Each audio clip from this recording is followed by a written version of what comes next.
तो बिहार इंतखाबी जंग में अब सिर्फ नताइज का इंतजार है, लेकिन नताइज से पहले न्यूज 18 उर्दू टुडे चाणक्य का एग्जिट पोल लेकर आया है। आदाब, मैं हूं आपके साथ अबू हुरैरा और आप देख रहे हैं हमारी खास पेशकश एग्जिट पोल 2020। जी हां, हम आपको बताएंगे एग्जिट पोल के बारे में क्या कुछ नतीजे रहने वाले हैं। नतीजों से पहले की तस्वीर न्यूज 18 उर्दू आपको बताने की कोशिश करेगा। किस पार्टी को कितनी सीटें मिल सकती हैं, सीट प्रोजेक्शन के बारे में हम आपको बताएंगे। सीटों का अंदाजा एक लगाया गया है इस एग्जिट पोल में कि कितनी सीटें किस जमात को मिल सकती हैं, किस पार्टी को मिल सकती हैं, किस महाज को कितनी पार्टियां मिल सकती हैं, किस अलायंस और इत्तेहाद को कितनी पार्टियां मिल सकती हैं। यह हम इस एग्जिट पोल के जरिए बताने की कोशिश करेंगे। टुडे चाणक्य का एग्जिट पोल जो इससे पहले भी बिल्कुल सटीक और जबरदस्त रहा है, उस एग्जिट पोल के बारे में। जी हां, सबसे पहले सीटों का अंदाजा, सीटों का प्रोजेक्शन क्या कुछ है, किस पार्टी को कितनी सीटें मिलने वाली है, किस इत्तेहाद और अलायंस को कितनी सीटें मिलने वाली है, वो हम आपको सबसे पहले बताने की कोशिश करेंगे। टीवी स्क्रीन पर भी आप देख सकते हैं। जी हां, सबसे पहले एनडीए की अगर बात करें तो एनडीए को 55 सीटें मिल सकती हैं 2020 इंतखाबात में, लेकिन इसमें 11 सीटों का प्लस या माइनस भी हो सकता है, यानी 11 सीटें इसकी बढ़ भी सकती हैं और घट भी सकती हैं। तो 55 सीटें टुडे चाणक्य दे रहा है बिहार इंतखाबात में एनडीए यानी बीजेपी और जेडीयू इत्तेहाद को।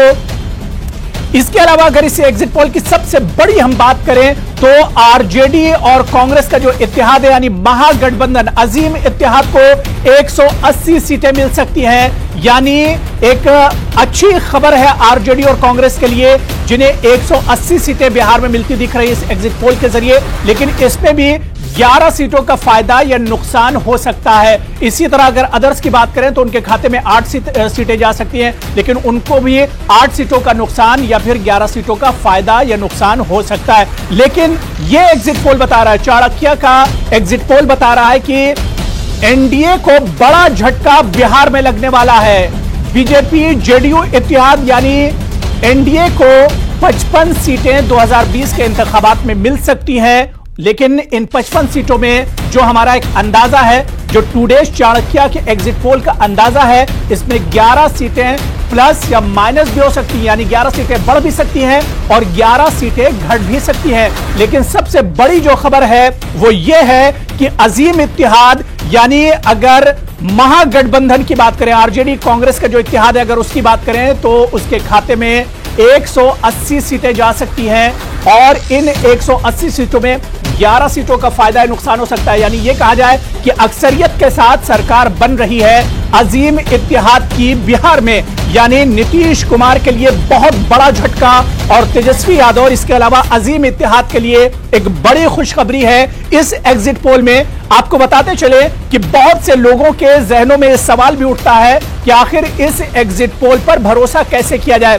तो हमने बहुत सटीक एग्जिट पोल कराया है और हमारा जो सैंपल है वो बहुत सटीक सैंपल है, जिसके आधार पर, जिसकी बुनियाद पर हम आज आपको बता रहे हैं कि किस पार्टी को कितनी सीटें 2020 के इंतखाबात में मिलने वाली हैं। बीजेपी जेडीयू यानी एनडीए इत्तेहाद जो है उसे 55 सीटें मिल सकती हैं, जबकि आरजेडी कांग्रेस का जो अजीम इत्तेहाद है उसे 180 सीटें, यानी पूरे फुल बहुमत यानी अक्सरियत के साथ आरजेडी कांग्रेस सरकार बना रही है। अजीम इत्तेहाद बिहार में सरकार बना रही है और कहीं ना कहीं बड़ा झटका लगा है एनडीए को, नीतीश कुमार को, वजीर आजम नरेंद्र मोदी को, जिनका इत्तेहाद चाणक्य के एग्जिट पोल के हिसाब से 55 सीटें ला रहा है।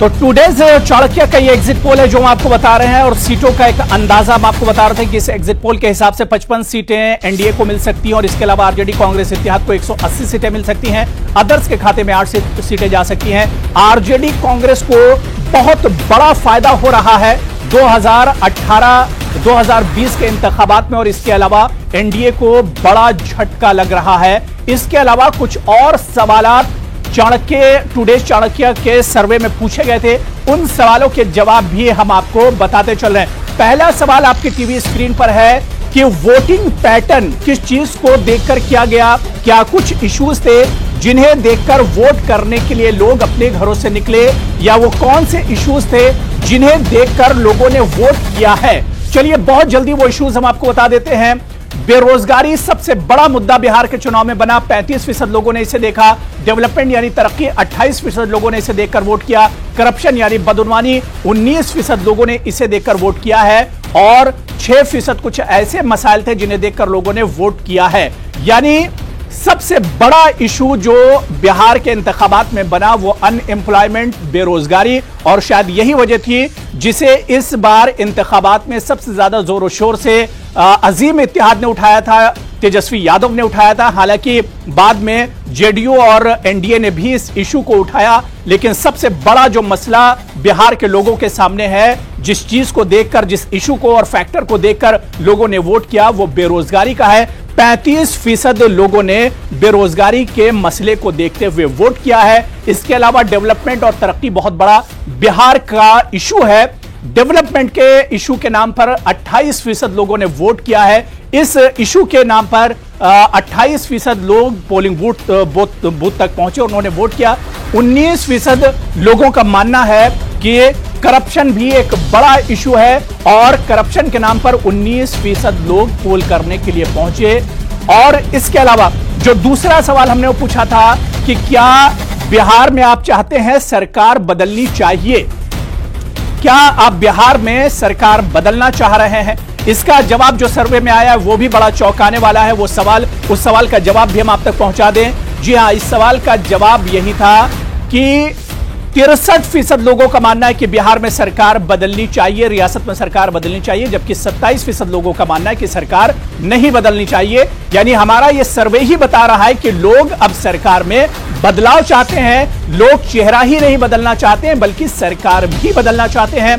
63% लोगों का मानना है कि बिहार में अब सरकार में बदलाव होना चाहिए, मौजूदा सरकार को जाना चाहिए और नई सरकार आनी चाहिए, जबकि 27% लोगों का मानना है कि सरकार बदलनी नहीं चाहिए। लेकिन 63% लोगों का मानना है इस बार बिहार में कि सरकार बदलनी चाहिए। और शायद यही वजह है जो एग्जिट पोल में इतने शानदार डिजिट जो है वो महागठबंधन को लेकर आए हैं। तो 63% लोगों का मानना है कि इस बार बिहार में सरकार बदलनी चाहिए। इसके अलावा हमने एक और सवाल लोगों से किया था कि वो सवाल यही था कि किस बेस पर किस तरह से लोग सीएम के काम को किस तरह से देखते हैं। जी हां, जो सवाल हमारा अगला सवाल था वो ये था कि नीतीश कुमार वजीर आला के काम को लोग किस तरह से देखते हैं, उनका काम क्या अच्छा है, बेहतर है या खराब है। और इसका जो जवाब आया है वो जवाब भी हम आपको बताने की कोशिश करेंगे। 21% लोग मानते हैं कि नीतीश कुमार ने अच्छा काम किया, 29% लोगों का मानना है कि एवरेज काम किया, और 37% लोगों का मानना है कि अच्छा काम नहीं किया नीतीश कुमार ने, यानी नीतीश कुमार ने पुअर काम किया है, उनका काम करने का तरीका सही नहीं था, या उन्होंने जो वादे किए उन वादों पर खरे नहीं उतरे। सिर्फ 21% लोगों का मानना है कि नीतीश कुमार का काम ठीक रहा, अच्छा रहा।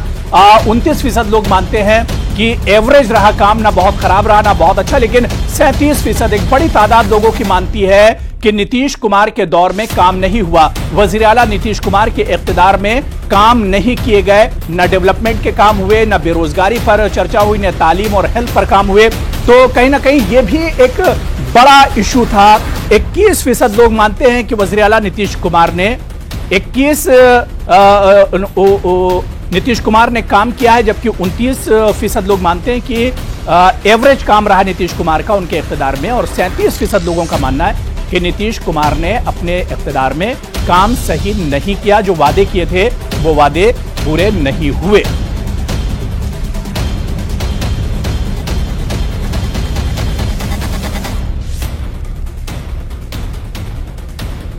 तो चलिए अब अगला सवाल हम आपको बता दें कि आखिर अगला सवाल क्या कुछ है जो हमने अपने सर्वे में किया था, टुडेस चाणक्य ने अपने सर्वे में किया था। वो सवाल भी हम आपके सामने रख देते हैं। जी हां, कि इसमें कास्ट फैक्टर की हमने इस सवाल में बात की थी कि कास्ट फैक्टर किस तरह का रहा, किस कास्ट और किस जात और बिरादरी के वोट किस पार्टी के हक में ज्यादा गए हैं, क्योंकि बिहार के चुनाव की जब हम बात करते हैं तो कास्ट फैक्टर यहां पर काफी हावी रहता है। तो इस सवाल का जवाब भी हम आपको बताते चलते हैं कि कितने फीसद किस कास्ट का वोट किस पार्टी के हक में गया है, किस इत्तेहाद के हक में गया है। तो अब अपर कास्ट की अगर हम बात करते हैं, जी हां, आप अपने टीवी स्क्रीन पर भी देख सकते हैं, अपर कास्ट की अगर हम बात करते हैं तो 60% अपर कास्ट का वोट बीजेपी जेडीयू यानी एनडीए के हक में गया है और 29% अपर कास्ट का जो वोट है वो कांग्रेस आरजेडी इत्तेहाद यानी अजीम इत्तेहाद के खाते में गया है। इसके अलावा यादव फैक्टर की अगर हम बात करते हैं, यादव कास्ट का वोट तकरीबन 22% यादवों का वोट जो है वो एनडीए के खाते में गया है और इसके अलावा 69% यादवों का जो वोट है यादव कास्ट का वो कांग्रेस और आरजेडी के खेमे में यानी अजीम इत्तेहाद के खाते में गया है। और इसके अलावा मुस्लिम कास्ट की अगर हम बात करते हैं, मुस्लिम समाज का वोट, मुस्लिम बिरादरी का जो वोट है वो 12% एनडीए की तरफ गया है और इसके अलावा 80% तकरीबन मुसलमानों के जो वोट हैं वो अजीम इत्तेहाद के हक में पड़े हैं। एससी और इसी तरह से ईबीसी और ओबीसी की अगर हम बात करें तो एससी की बात करें 39% एनडीए के खाते में और 34% महागठबंधन के खाते में गए हैं। बीसी की अगर हम बात करें तो 40% एनडीए के खाते में और 33% अजीम इत्तेहाद के खाते में और इसी तरह से ओबीसी की अगर बात करें तो 51% ओबीसी का वोट पड़ा है एनडीए के हक में और 30% ओबीसी का वोट पड़ा है अजीम इत्तेहाद के हक में।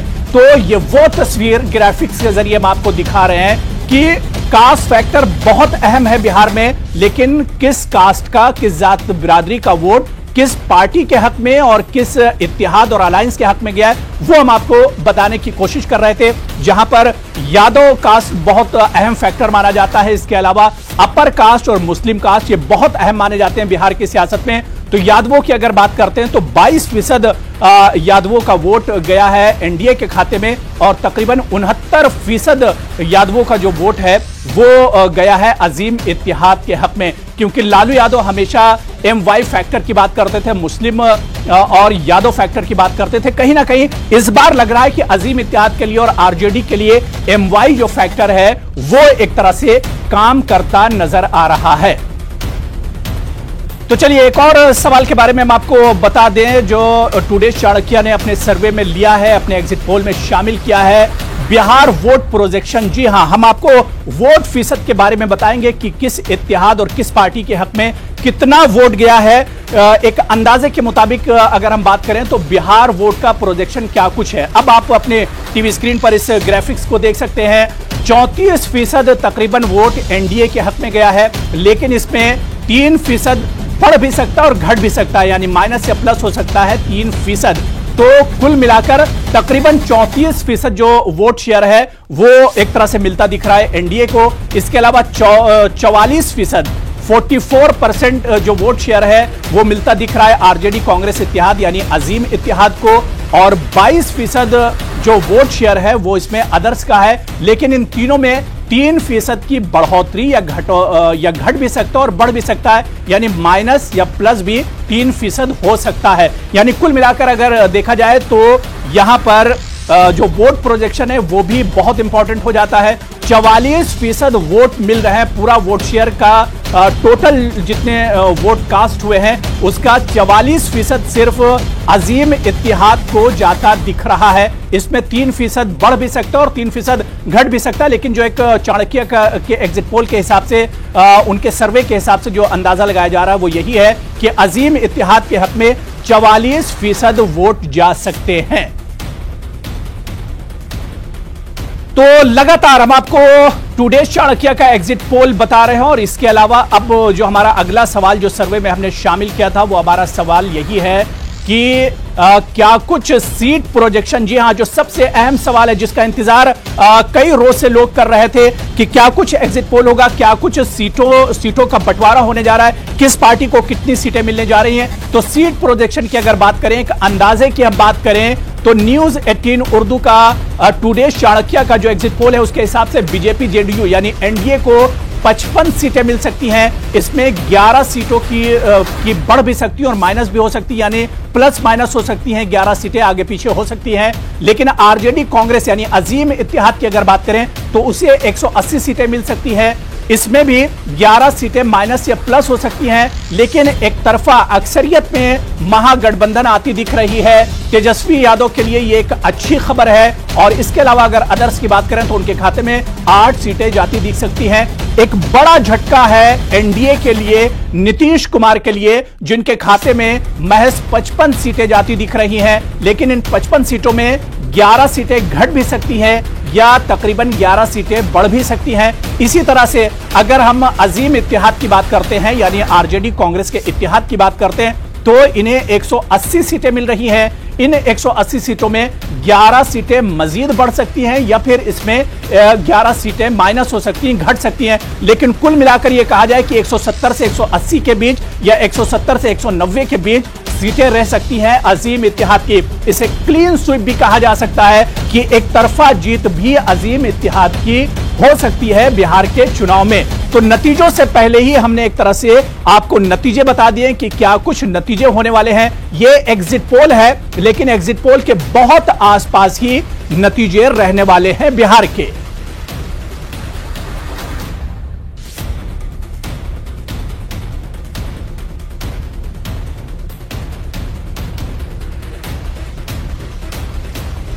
तो सीट प्रोजेक्शन के बारे में हमने आपको बताया, बहुत बड़ा झटका लगता नजर आ रहा है यहां पर एनडीए को और एनडीए इत्तेहाद को, नीतीश कुमार जी को, कि उनकी 55 सीटें चाणक्य एग्जिट पोल के मुताबिक आती दिख रही हैं, जबकि अजीम इत्तेहाद को बड़ा फायदा होता दिख रहा है। इस वक्त हमारे साथ आरजेडी के लीडर तौकीर आलम साहब हमारे साथ जुड़े हुए हैं। तौकीर आलम साहब, बहुत इस्तकबाल। और टुडेज चाणक्य न्यूज 18 का जो एग्जिट पोल है वो बता रहा है कि बिहार में अजीम इत्तेहाद की बहार आने वाली है। तौकीर साहब,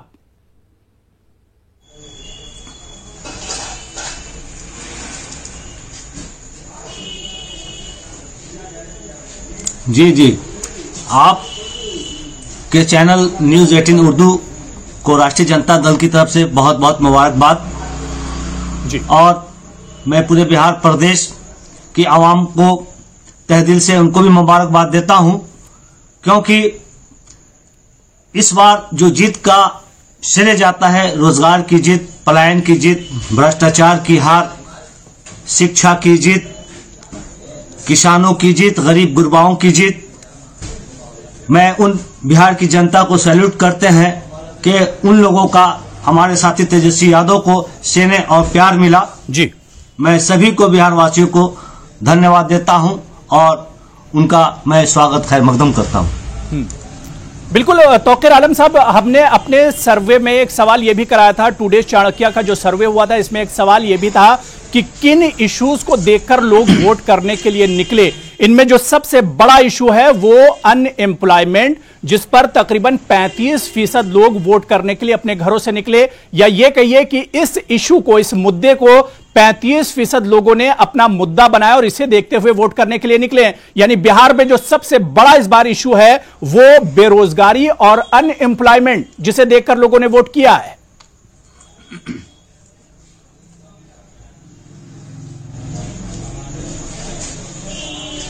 जी बेशक, हमारे साथी तेजस्वी यादव ने भी बिहार की गुर्बती, बिहार की बदहाली, बिहार की बेरोजगारी, बिहार का पलायन, बिहार का शिक्षा, बिहार का भ्रष्टाचार, स्वास्थ्य और कोरोना जैसे प्रचंड समस्याओं को जनता के समक्ष रखा और जनता जनार्दन से आग्रह किया, अनुरोध किया, प्रार्थना किया कि आप हमें पावर दें।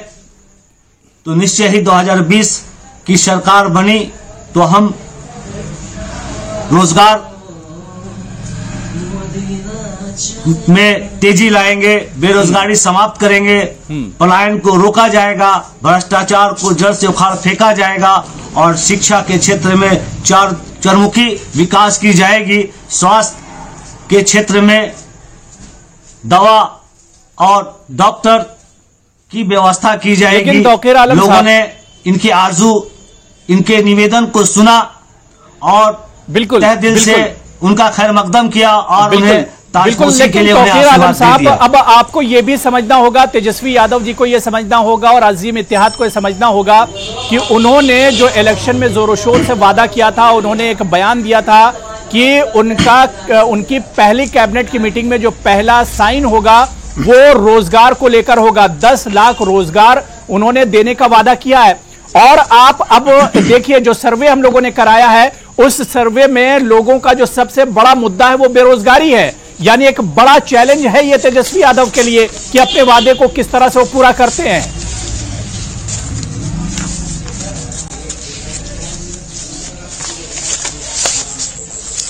नहीं, वो तो बात आपका भी कहना वाजिब है, लेकिन बहुत ज्यादा इसमें हताश होने की जरूरत नहीं है। सारे सिस्टम आईने की तरह साफ है। आपको पूर्व से ही आपके चैनल के माध्यम से मैंने बताने का काम किया कि 4.5 लाख जो वैकेंट सीट है उसको भरा जाएगा और नर्स काफी तादाद की संख्या में है, उनकी भरपाई की जाएगी। पुलिस महिला हो या पुरुष, महिला पुलिस क्षेत्र में भी हम उसे भरेंगे। शिक्षा के क्षेत्र में 3 लाख का सीट खाली है, उसे भी मैं भरूंगा। 50,000 प्रोफेसर का सीट खाली है, उसे मैं भरूंगा। और छोटे छोटे कल कारखाने हैं जो 3,000 के लगभग चल रहे थे, जिसमें उन्होंने 2,000 को चलाया। 1,000 छोटे कारखाने उद्योग को बंद रखा है, उससे मैं चालू करूंगा। पटना जैसे सिटी में 30 ऐसे कारखाने स्टील के हैं जिसे उन्हें बंद कर रखा है, जिसमें लाखों मजदूर काम कर रहे थे। मैं उन्हें चालू कराकर मैं उनमें भी इनको परमानेंट काम देने का काम करूंगा। और औद्योगिक क्षेत्र में भी मैं काम करूंगा। कल कारखाने जो बड़े बड़े जो बंद पड़े हैं उनमें सारे वैकेंट सीटों को नियमित ढंग से रेगुलर परमानेंट नौकरी देने का काम करूंगा। और 10,000 मिशन बहुत ज्यादा नहीं है, एकदम आराम से हमारे पहले कलम में बहुत ही प्यार से और हम अपने बेरोजगार साथियों को नौकरी देने का काम करूंगा। नहीं, लेकिन तौकीर आलम साहब, सवाल ये उठ रहा है जिस पर एनडीए लगातार सवाल करता रहा कि तेजस्वी यादव ने 10 लाख नौकरियों का वादा तो कर लिया, लेकिन ये 10 लाख नौकरियां आएंगी कहां? इसकी इंफ्रास्ट्रक्चर इसका कहां से जुटाया जाएगा? इसके लिए रेवेन्यू कहां से आएगा? क्योंकि जाहिर सी बात है 10 लाख नौकरियां कोई छोटा मोटा वादा नहीं है तौकीर आलम साहब, एक बहुत बड़ा चैलेंज है आप लोगों के लिए।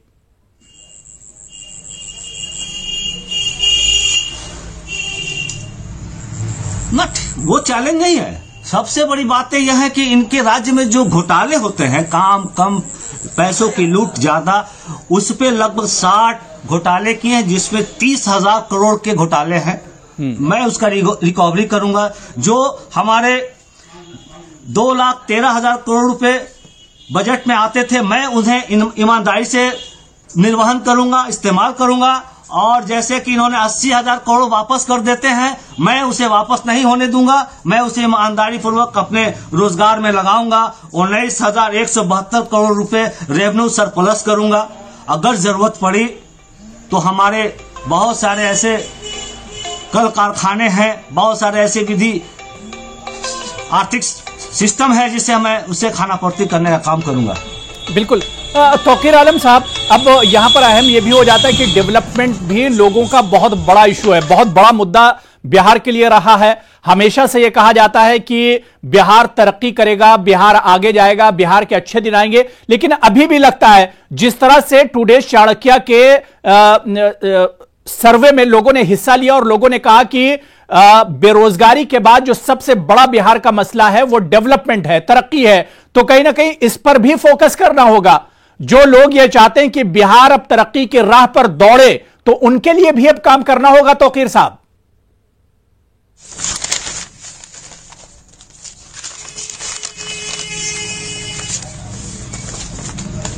बिल्कुल करना तो हमें है, चूंकि हमने वादा किया है जी, और निसंकोच काम करेंगे ही, क्योंकि काम करने का हमारा अंदाज कुछ और ही होगा।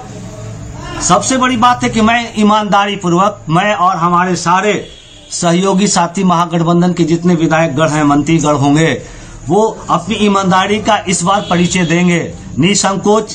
कहीं से भी कहीं हम किसी भी अपोजिशन नेताओं को मौका ही नहीं देंगे जो हम पर प्रश्न चिन्ह लगे। बिल्कुल। और इस बीच हमारे साथ एक और खास मेहमान एमआईएम के तर्जुमान आदिल हसन आजाद साहब भी हमारे साथ रास्तौर पर जुड़ गए हैं। आदिल हसन आजाद साहब, आपका भी न्यूज़ 18 उर्दू में बहुत इस्तकबाल है। आदिल हसन आजाद साहब, टुडेज चाणक्य न्यूज 18 उर्दू का जो सर्वे है, जो एग्जिट पोल है, वो हमने अपने नाजरीन को पहले दिखाया और उस एग्जिट पोल के बारे में शायद आपको भी इल्म हो गया हो कि टुडेज चाणक्य के एग्जिट पोल के मुताबिक 180 सीटें अजीम इत्तेहाद यानी आरजेडी और कांग्रेस के इत्तेहाद को मिल रही हैं। इसके अलावा नीतीश कुमार को बड़ा झटका लगा है, एनडीए को सिर्फ 55 सीटें मिल रही टुडेज चाणक्य के एग्जिट पोल में और अदर्स के खाते में 8 सीटें जा रही हैं। आदिल हसन आजाद साहब, इस एग्जिट पोल के हिसाब से अगर देखें तो एमआईएम आरएलएसपी का जो इत्तेहाद है उसे भी कहीं ना कहीं झटका लग रहा है। कहां झटका लग रहा है? एमआईएम जितनी मजबूती से जहां लड़ी है, हमने सिर्फ 20 सीट पे चुनाव लड़ा।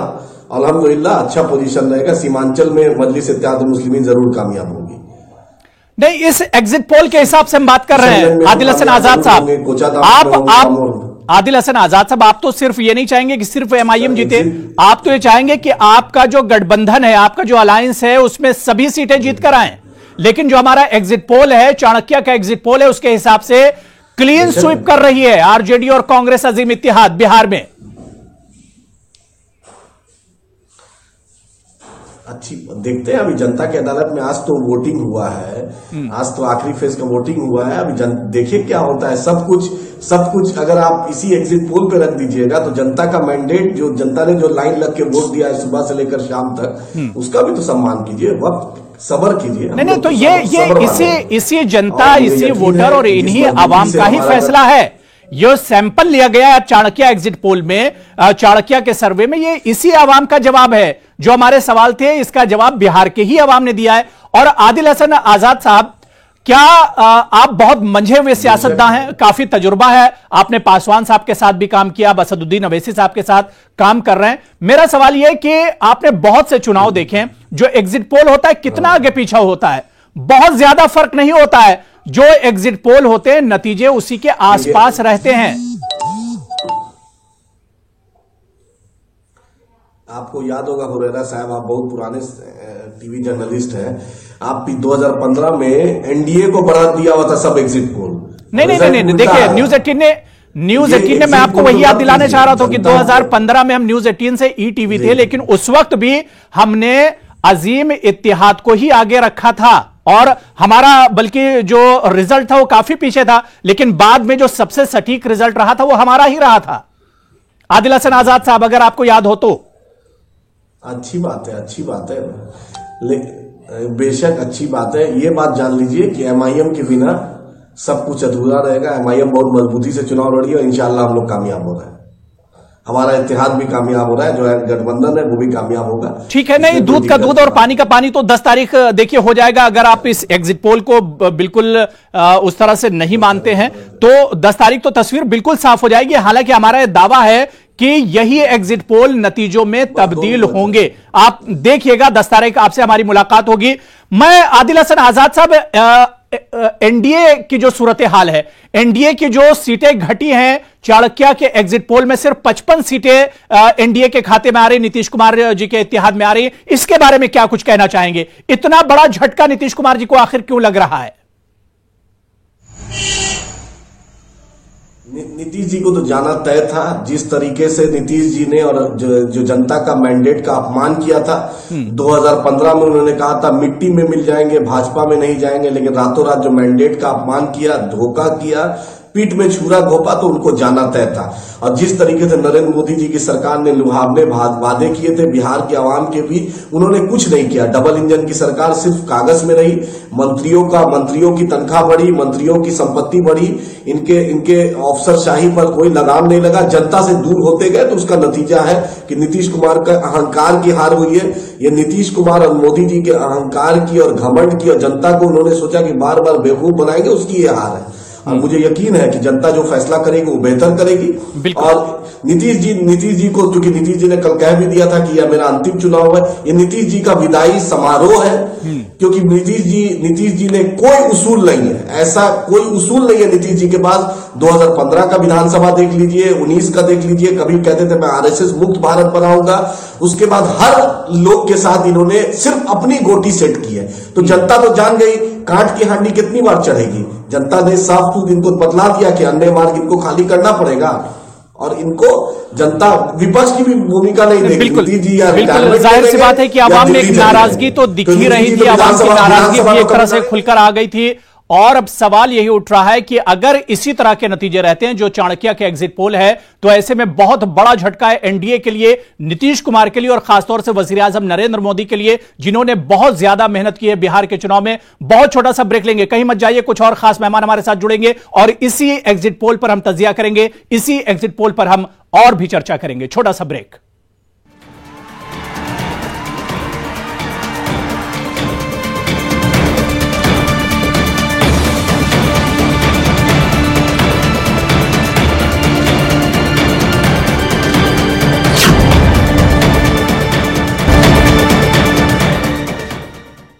तो बिहार इंतखाबात की तस्वीर बहुत हद तक साफ हो गई है। 10 नवंबर यानी जिस दिन नतीजे आएंगे बिहार के, उससे पहले ही न्यूज 18 उर्दू टुडेज चाणक्य का एग्जिट पोल आपको बता रहा है और इस एग्जिट पोल के जरिए हमने आपको बता दिया कि बिहार के नतीजे क्या कुछ रहने वाले हैं। जी हां, नतीजों से पहले ही हमने आपको एक अंदाजा और एक प्रोजेक्शन जो है वो हमने आपको बता दिया कि क्या कुछ नतीजे बिहार में रहने वाले हैं, क्योंकि इसी एग्जिट पोल के आसपास ही बिहार के नतीजे रहने वाले हैं। सीटों की अगर हम बात करें तो बीजेपी और जेडीयू इत्तेहाद यानी एनडीए के खाते में 55 सीटें जा रही हैं चाणक्य एग्जिट पोल के मुताबिक।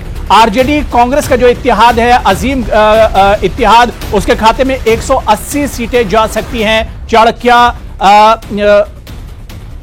एग्जिट पोल के हिसाब से, और अदर्स के खाते में 8 सीटें जा सकती हैं। यानी टुडेज चाणक्य का जो एग्जिट पोल है, इसके हिसाब से नीतीश कुमार को बड़ा झटका बिहार में लग रहा है और तेजस्वी यादव का जो इत्तेहाद है यानी कांग्रेस और आरजेडी का इत्तेहाद, इसे काफी बड़ा फायदा बिहार में होता दिख रहा है। एक तरफा सरकार बनती दिख रही है अजीम इत्तेहाद की।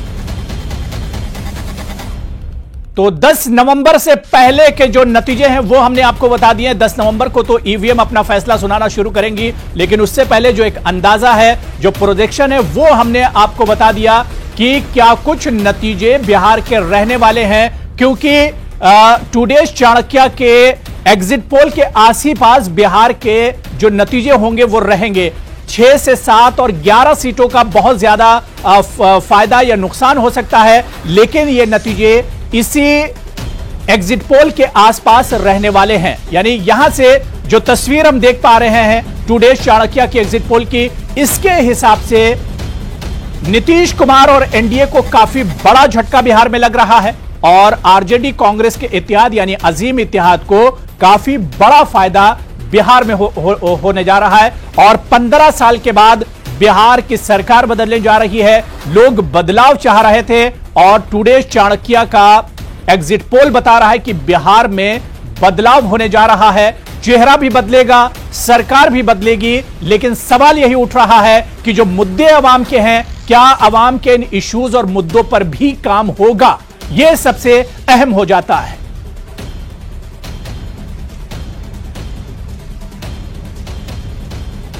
और इसी एग्जिट पोल पर हम बात कर रहे हैं। तजिया करने के लिए मेरे साथ बहुत खास मेहमान जुड़े हुए हैं। ब्रेक के बाद मेरे साथ सुरेंद्र राजपूत साहब कांग्रेस के तर्जुमान हैं, काफी दिनों के बाद हमारे साथ डिबेट में जुड़े हैं। सुरेंद्र राजपूत साहब, आपका भी बहुत इस्तकबाल है। और जेटली साहब भी मुझे टीवी स्क्रीन पर दिख रहे हैं, वो भी मेरे साथ जुड़ चुके हैं, बीजेपी के स्पोक्स पर्सन हैं। राजीव जेटली साहब, आपका भी बहुत इस्तकबाल है। मैं सुरेंद्र राजपूत साहब आपके पास आना चाहूंगा। काफी दिनों के बाद मुलाकात हो रही, लेकिन आपके लिए अच्छी खबर यह है कि बिहार में आपका जो अलायंस है वो काफी आगे निकल चुका है। टुडेज चाणक्य के एग्जिट पोल की अगर हम बात करें तो आरजेडी कांग्रेस इत्तेहाद को तकरीबन 180 सीटें मिल रही हैं। सुरेंद्र राजपूत साहब। अबू भाई, हम आपके शुक्रगुजार हैं। बहुत दिनों बाद आपने कुछ अच्छी खबरें दी हैं, भले ही ये अभी जज्बाती खबरें हैं, एग्जिट पोल है, एग्जैक्ट पोल नहीं है, लेकिन हम आपको एक चीज बता दें, ये तो हम डे फर्स्ट से कह रहे थे कि हम अपने गठबंधन के साथ तेजस्वी यादव जी को मुख्यमंत्री बनाने के लिए इस इत्तेहाद के साथ चल रहे थे, ईमानदारी से चल रहे थे। और सामने 15 साल का एंटी इनकम्बेंसी था और वहां पर ये लोग एक दूसरे को धोखा देने के लिए चल रहे थे। नीतीश कुमार जी का अलग गठबंधन बीजेपी के साथ, एलजेपी का अलग गठबंधन बीजेपी के साथ, ओवैसी साहब का अलग गठबंधन बीजेपी के साथ और बीएसपी का अलग गठबंधन बीजेपी के साथ। बीजेपी वहां 4 गठबंधनों के साथ चुनाव लड़ रही थी और हम अकेले गठबंधन के साथ बड़ी ईमानदारी से श्री तेजस्वी यादव जी के नेतृत्व में लड़ रहे थे। और हमें अच्छा लगा आज कि बिहार ने इधर उधर के मुद्दों पर बात नहीं की। अबू भाई, बिहार ने कभी बात नहीं हिंदू मुसलमान पर बात नहीं की। बिहार ने देश को रोशनी दिखाई है। अब ये बदलाव बिहार का बदलाव ही नहीं, देश का बदलाव भी होगा। बिहार ने बता दिया है कि हम गरीबी पर बात करेंगे, सुनी जाएगी। हम बेरोजगारी पर बात करेंगे, सुनी जाएगी। हम अशिक्षा पर बात करेंगे, सुनी जाएगी। हम हिंदू मुसलमान पर बात करेंगे तो बिल्कुल नहीं सुनी जाएगी। जिस तरीके से आदरणीय मोदी जी ने कहा था कि ये जंगल राज के युवराज, हां हमारे युवराज हैं। हमारे मां बाप ने हमारे युवराजों को बहुत लाड प्यार से पाला है, इसीलिए वो युवराज हैं। तो क्या भाई मोदी जी, आपके माता पिता ने फकीर की तरीके से पाला था क्या आपको? आप फकीर है। ठीक है, ठीक है। राजीव जेटली जी, मैं भी आपको भी डिबेट में जोड़ लेता हूं। मेरी आवाज सुन पा रहे हैं क्या राजीव जेटली साहब?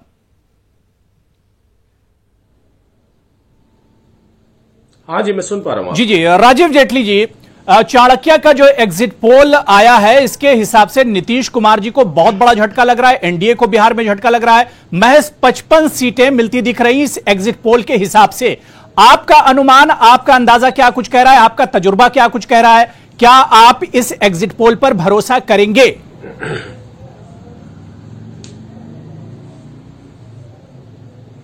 देखिए, खुश होने का मौका भी ढूंढना होता है कई बार जी, और गम मनाने के लिए कोई वजह नहीं चाहिए होती। अगर इस एग्जिट पोल के हिसाब से कांग्रेस खुशी मनाए तो ऐसा नहीं कि हम उसके लिए गम मनाना शुरू कर देंगे। एग्जिट पोल है, एग्जिट पोल अपने स्तर पे सबने अच्छा काम किया होगा, इसमें कोई डाउट नहीं है। अच्छे आंकड़े भी लिए होंगे, लेकिन ये फाइनल रिजल्ट नहीं है। रिजल्ट अभी 10 तारीख को आना बाकी है जी। और 10 तारीख को जो रिजल्ट आएगा उसके आधार पे चीज निर्धारित होगी कि क्या हुआ क्या नहीं हुआ। फिर भी एग्जिट पोल में जिस तरीके की बातें रखी गई हैं, मैं अभी देख रहा था, अगर विस्तार से उस एग्जिट पोल को, अभी तो हम एग्जिट पोल पे डिस्कशन कर रहे हैं, खैर रिजल्ट पे डिस्कशन नहीं कर रहे हैं, तो ये कोई खुशी की बात हो सकती है 3 दिन के लिए हो। लेकिन जो एग्जिट पोल के अंदर दिखाया गया, अगर उसके मापदंड को देखा जाए तो उसमें बहुत साफ तौर पे दिखाया गया कि हमने जो नारा दिया था या हमने कहा था कि क्या आप जंगल राज फिर से चाहते हैं, तो एग्जिट पोल के हिसाब से भी जो बातें बाहर निकल के आ रही हैं वो ये निकल के आ रही हैं कि वहां जो लोग जिन्होंने लालू यादव जी की सरकार नहीं देखी थी, जो अभी बहुत युवा है, 18 से 25 साल के हैं, जिनकी मेमोरी में शायद लालू जी की सरकार नहीं रही थी, उन्होंने मैंडेट दिया एग्जिट पोल के हिसाब से। और एक शिक्षा का स्तर भी दिखाया है कि किस स्तर पे जाकर लोगों ने वोट किया। तो अगर आप नटशेल में देखेंगे तो एक फैसिनेशन है जो तेजस्वी यादव जी ने दिया, क्योंकि जिन लोगों ने महसूस किया था इस सरकार को, खौफ को, डर को, पलायन को, उद्योग पलायन कर गए थे, वहां नहीं कोई काम कर सकता था, जिन लोगों ने महसूस किया था, इस एग्जिट पोल के हिसाब से वो एनडीए के साथ है। लेकिन जिन लोगों ने वो दिन नहीं देखे थे, इसी एग्जिट पोल के हिसाब से उन लोगों ने कहीं ना कहीं महागठबंधन को अपना सपोर्ट किया है। तो अगर ये एग्जिट पोल के हिसाब से चले तो बहुत सारी चीजें विस्तार से बताई गई हैं, और जो विस्तार से बताई गई हैं वो अपने आप में दर्शाती हैं तो एक तरफ स्वप्न है, मतलब एक तरफ आप एक ड्रीम दिखा रहे हैं, एक सपना दिखा रहे हैं, और दूसरी तरफ हकीकत है। तौकीर आलम साहब, देखिए, बीजेपी इसे मानने के लिए तैयार नहीं। जो एग्जिट पोल है, बीजेपी का अभी भी कहना है कि हम 10 तारीख का इंतजार करेंगे। 10 तारीख जब ईवीएम अपना फैसला सुनाना शुरू करेंगे, दूध का दूध और पानी का पानी होगा। 10 तारीख से पहले हम अभी किसी भी एग्जिट पोल को मानने के लिए तैयार नहीं है।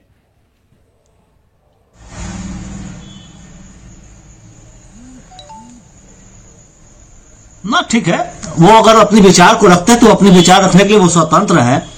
10 तारीख को तो सिर्फ और सिर्फ राष्ट्रीय जनता दल को सर्टिफिकेट दिया जाएगा कि आप सरकार बनाने के धुआंधार बैटिंग किया और आपका स्वागत है।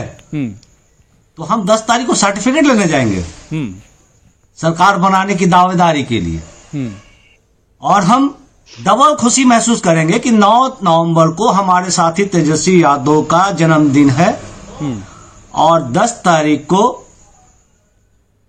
घोषणा होना है। तो हम 9 का जो जन्मदिन है हम डबल मनाएंगे 10 को। और उसी उम्मीद और विश्वास के साथ सारे बिहार वासियों को पुनः फिर से मैं उनका शुक्रिया अदा करता हूं कि आपने अपना वादा पूरा किया। इंशाअल्लाह मैं 5 सालों में अब अपने कामों को आपके चरणों में रखूंगा और आपका आशीर्वाद पुनः फिर दोबारा लेने आपके द्वार। ठीक है, 10 तारीख ये तस्वीर और साफ हो जाएगी। हालांकि एग्जिट पोल से तस्वीर का रुख तो पता चल गया है, नतीजों का रुख तो पता चल गया है चाणक्य के एग्जिट पोल से, लेकिन तस्वीर अभी थोड़ी सी अगर धुंधली है तो ये तस्वीर 10 नवंबर को बिल्कुल साफ हो जाएगी और उसके बाद यह भी साफ हो जाएगा कि बिहार की सियासत में कौन आने जा रहा है, किसकी रुखसती होने वाली है और किसकी एंट्री होने वाली है। मैं आदिल हसन आजाद साहब आपके पास आना चाहूंगा। आदिल हसन आजाद साहब, मुस्लिम इश्यूज को लेकर और पिछड़े दलितों और कमजोर जो तबका था उसके इश्यूज को लेकर एमआईएम ने बिहार की सियासत में एंट्री की थी। अब जबकि चाणक्य के एग्जिट पोल से, हमारे एग्जिट पोल से नजर आ रहा है कि सरकार बदलने जा रही है, अजीम इत्तेहाद की सरकार आएगी, कांग्रेस आरजेडी की सरकार आएगी, क्या आपको लगता है कि मुसलमानों के जो मसाइल हैं, सीमांचल के जो मुसलमान हैं जो हमेशा से परेशान हाल रहते हैं, क्या उनके मसले हल करेगी यह सरकार?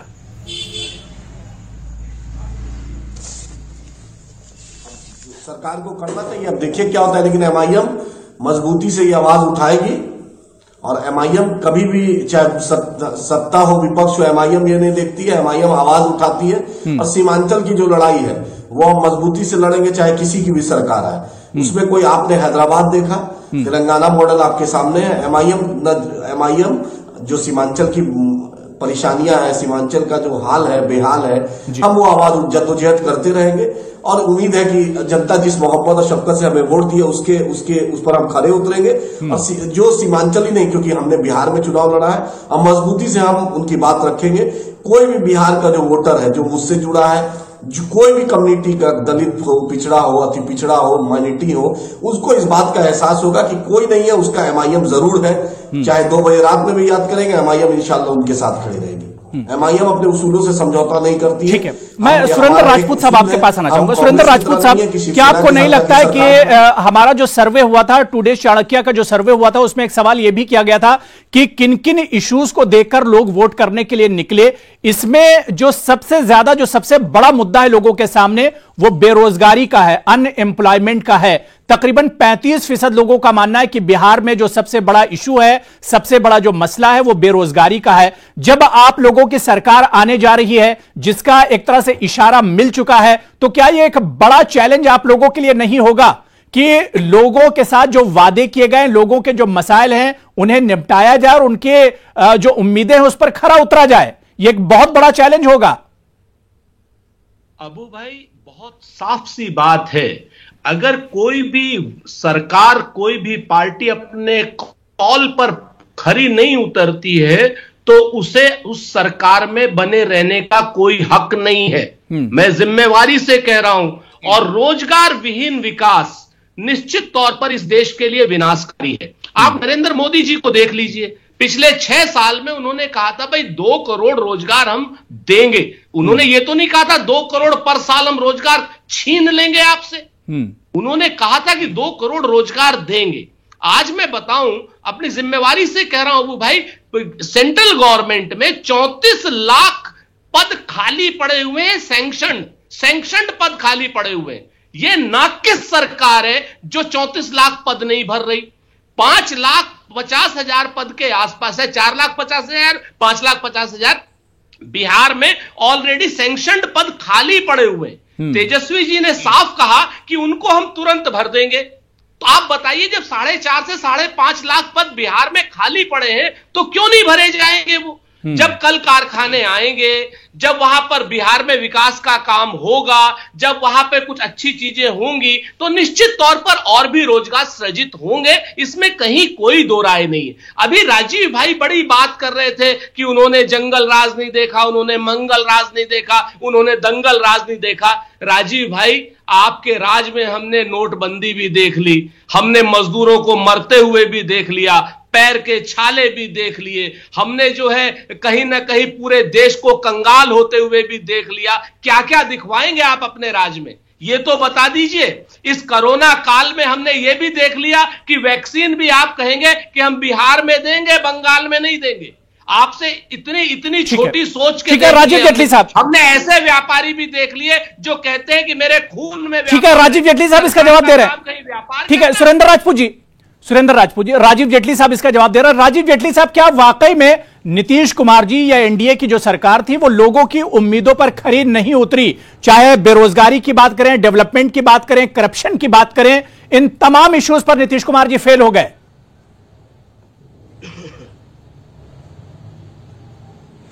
देखिए, दो बातें हैं। पहली बात तो यह है कि जैसा हमारे मित्र ने, राजपूत जी ने बताया कि जो सरकार जनता की आकांक्षाओं पे खरी नहीं उतरती, जनता उसे उतार देती है।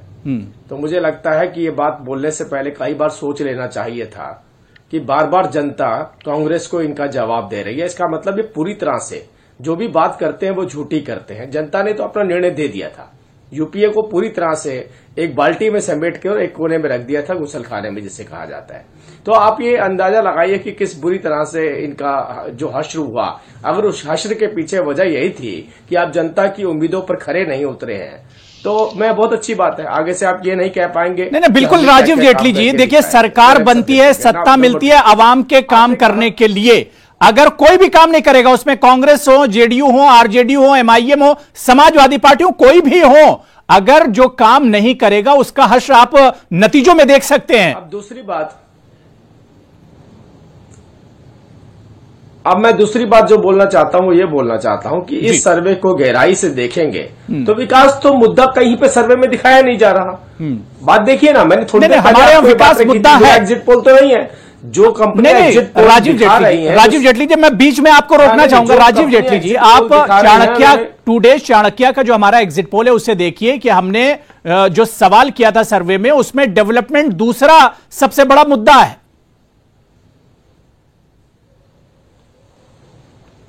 नहीं, मैंने भी कई एग्जिट पोल देखे, उन एग्जिट पोल के अंदर बाइफरकेट करके दिखाया गया। मैं फिर से बताना चाहूंगा उस बात को कि बाइफरकेट करके ये दिखाया गया कि किस किस की क्या सोच थी, किस उम्र के लोगों ने किस पक्ष में वोट किया, किस उम्र के लोगों ने किन वजहों से वोट किया। तो मैं तो शुभकामनाएं देता हूं नए जो युवा वोट करने के लिए आए हैं। जो दिन उन्होंने नहीं देखे, तो हो सकता है जो चीज आपने देखी नहीं होती, आपकी कल्पना होती है कि मैं एक बार उसको जरूर देखूं। तो अगर एग्जिट पोल के हिसाब से ये सच्चाई है तो ये मौका युवाओं को मिलना चाहिए, क्योंकि उनके माता पिता ने तो वो दिन देखे हुए हैं। और इस देश की जनता भी जानती है कि इस देश के अंदर एक नारा चला करता था, या कहावत थी कि भाई आप ये देखिए, आपने तो अपने प्रदेश को बिहार बना दिया। अरे बिहार बना दिया बोल देने से ही काफी हो जाता था। आपको इससे ज्यादा उल्लेख करने की जरूरत नहीं होती थी। जब आप लॉ एंड ऑर्डर को कोलैप्स होने की बात करते थे, कानून व्यवस्था बिगड़ने की बात करते थे, खौफ डर का माहौल की बात करते थे, आप केवल एक ही बात कहते थे, आपने प्रदेश को बिहार बना दिया। तो जब बिहार बना दिया प्रदेश को इतने बुरे दर्जे से देश के किसी राज्य को देखा जाता था जो आज नहीं है। तो बिहार इंतखाबात में अब सिर्फ इंतजार नतीजों का है, लेकिन नतीजों से पहले क्या कुछ इशारा मिल रहा है नतीजों का लेकर? हमने टुडेज चाणक्य के एग्जिट पोल से अपने नाजरीन को बता दिया कि बहुत बड़ा फायदा होता दिख रहा है अजीम इत्तेहाद यानी जेडीयू और कांग्रेस इत्तेहाद को। इसके अलावा बड़ा झटका लग रहा है चाणक्य के एग्जिट पोल में नीतीश कुमार यानी एनडीए सरकार को। इसी पर हम बात कर रहे हैं, चर्चा कर रहे हैं, तज्जिया कर रहे हैं। बहुत खास मेहमान मेरे साथ जुड़े हुए हैं। पूरे देश की ऐसी सबसे बड़ी पार्टी है जिसे सरकार चलाने का बहुत अनुभव है। सरकार को कैसे चलाया जाता है, सरकार के कैसे सारी चीजें चेक एंड बैलेंसेस किए जाते हैं, वो सारी चीजें कांग्रेस पार्टी जानती है। तेजस्वी यादव साहब युवा हैं, अनुभवी हैं, लालू यादव जी का सर पे उनके हाथ है और उन्हें बिहार में सामाजिक क्रांति का अग्रदूत कहा जाता है। तो सामाजिक क्रांति और हमारा अनुभव, ये दोनों मिलकर के एक लेथल कॉम्बिनेशन बनाता है, वहां के सामाजिक न्याय के लिए भी, वहां के आर्थिक न्याय के लिए भी और वहां पर जो बेरोजगारी की और बाकी समस्याएं हैं उन सब चीजों के लिए भी हम सब लोग मिल करके पूरी जिम्मेवारी के साथ ऐसा काम करेंगे ताकि एक नया बिहार रचा जा सके और उस बिहार को इन झूठे वादों से, खोखले इरादों से, झूठे नारों से मुक्ति दिलाई जा सके।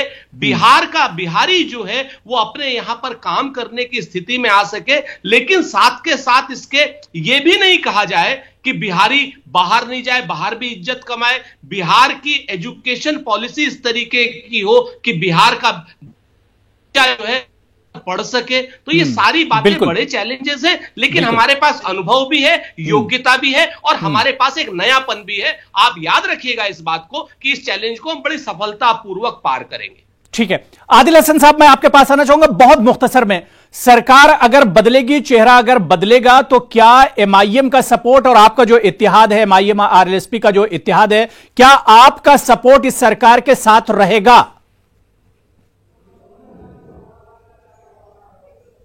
देखिए, ये फैसला बहुत जल्दी है, ये फैसला अभी नहीं हुआ, अभी जनता का मैंडेट आना बाकी है। ये टीवी का मैंडेट है, जो जनता का फैसला होगा उसको मानेंगे और इस पे राष्ट्रीय अध्यक्ष बैरिस्टर सदुद्दीन ओवैसी साहब, उपेंद्र कुशवाहा जी, सब लोग मिलकर, देवेंद्र यादव साहब मिलकर फैसला करेंगे।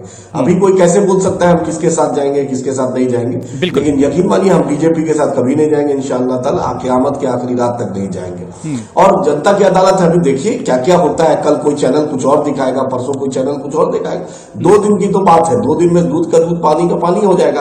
और अभी राजपूत साहब एक बात बोल रहे थे कि मुझे बहुत कांग्रेस पार्टी को तजुर्बा है सरकार चलाने का। तो कर्नाटका, मध्य प्रदेश, गोवा, मणिपुर, राजस्थान में क्या क्या कांग्रेस का एमएलए का खरीद बिक्री होता है, उसका तजुर्बा है कांग्रेस को। भ्रष्टाचार का भी तजुर्बा है, 2G, 3G, कोयला घोटाला, ये सब कांग्रेस को अच्छा तजुर्बा है। वो फोर्स से लेकर। ठीक है, मैं राजीव जेटली जी से एक लास्ट कमेंट ले लेता हूं बहुत जल्दी। आदिल साहब, और अभी 10 तारीख को नतीजे आएंगे, उससे पहले हम लोग और बात होगी इस पर। मैं राजीव जेटली साहब, जिस तरह के एग्जिट पोल आए हैं, टुडेज चाणक्य का जो एग्जिट पोल कह रहा है, हालांकि इसे ये एक इम्कान है, ये एक अंदाजा है, पूरे तौर से नहीं कह सकते कि नतीजे इसी तरह के होंगे, लेकिन मैं ये कह रहा हूं कि अगर नतीजे इसके आसपास भी रहते हैं तो ये एनडीए के लिए बड़ा झटका है। अब इस पर आप लोगों को सोचना होगा और इस हार के बाद कहीं ना कहीं बड़ा झटका लगेगा, क्योंकि फौरन इसके बाद वेस्ट बंगाल में भी चुनाव होने वाले हैं। राजीव जेटली साहब,